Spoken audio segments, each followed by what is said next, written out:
କାହାଣୀରେ ଗୋଟେ ଗୋଟେ ଲେଖକ ଥାଆନ୍ତି, କିନ୍ତୁ ମୋ କାହାଣୀରେ ମୁଁ ନିଜେ ଲେଖକ। ମୁଁ ନିଜ ଲାଇଫ୍ଟାକୁ ନିଜେ ଲେଖୁଛି।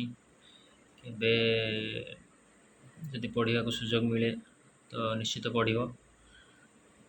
ମୁଁ ଟ୍ରାଏ କରିବି ମୋର ଏଇ ଭିଡ଼ିଓ ମାଧ୍ୟମରେ ସବୁ ଜଣାଇବା ପାଇଁ। ମେ ବି ନେକ୍ସଟ ପାର୍ଟ କରିକି ଭିଡ଼ିଓ ପକାଇବି। ଏବେଠୁ ଜର୍ଣ୍ଣି ଷ୍ଟାର୍ଟ କଲି, ୟୁଟ୍ୟୁବ୍ ଜର୍ଣ୍ଣି। ବହୁତ ଆଗରୁ ଷ୍ଟାର୍ଟ କରିଥିଲି, ବନ୍ଦ କରିଦେଇଥିଲି, କିନ୍ତୁ ଏବେ ମୁଁ ୟୁଟ୍ୟୁବ୍ କଣ୍ଟିନ୍ୟୁ କରିବି। ମେ ବି କିଛି ଲୋକ କହିପାରନ୍ତି କି କ'ଣ ପାଇଁ କରୁଛୁ, ଆଉ କିଛି ଲୋକ କହୁଛନ୍ତି ଭିଡ଼ିଓ କଲି ଯେତେବେଳେ ସାଏରୀ ଦୁଇଟା କହିଲି, କିଛି ଲୋକ ପଚାରିଲେ କ'ଣ ଏବେ କବି ହେଇଗଲୁ କି? ଭାଇ ଲେଖୁଥିଲି ବହୁତ ଆଗରୁ, କିନ୍ତୁ କହୁନଥିଲି, ଏବେ ଭଏସ୍ ମେକିଂ କରୁଛି। ମେ ବି ଯଦି ଭଏସ୍ ମେକିଂ ଭଲ ଲାଗୁନି ତ କହିବେ, କହିଲେ ବି ମୁଁ କରିବି।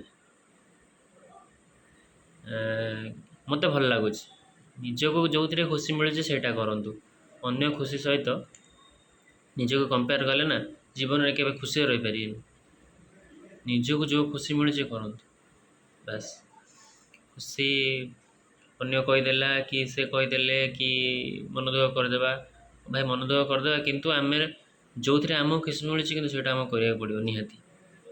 ମେ ବି କିଛି ଲୋକଙ୍କୁ ଲାଗିପାରେ ପାଗଳ ଭଳିଆ କ'ଣ ଗୋଟେ ଆସି ଗପୁଛି, ପାଗଳାଟା, କିନ୍ତୁ ଏଇ ଭିଡ଼ିଓରେ କିଛି ବି ମୋ ନିଜର ଲୋକ ଅଛନ୍ତି ଯେଉଁମାନେ ମୋତେ ଆସି କମେଣ୍ଟ ସେକ୍ସନରେ ହାର୍ଡ଼ କମେଣ୍ଟ ଦେବେ, ସେଇଟା ବି ମୁଁ ଜାଣିଛି।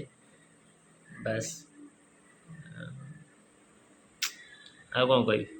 Love you all.